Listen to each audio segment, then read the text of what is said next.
Hello guys, இன்றைக்கி சூப்பரான தக்காளி ரசம் எப்படி செய்யுதுன்னு பார்க்கலாமா?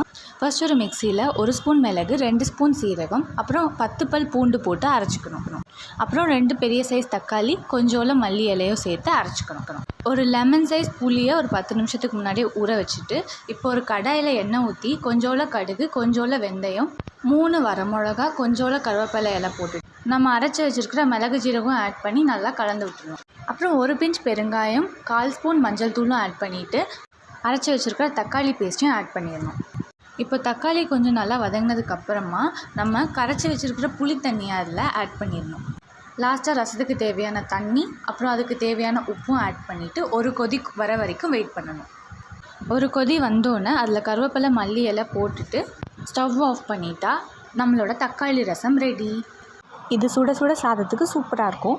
ட்ரை பண்ணி பார்த்துட்டு எப்படி இருக்குன்னு சொல்லுங்கள். பிடிச்சிருந்தா லைக் பண்ணி, ஷேர் பண்ணி, சப்ஸ்கிரைப் பண்ணுங்கள்.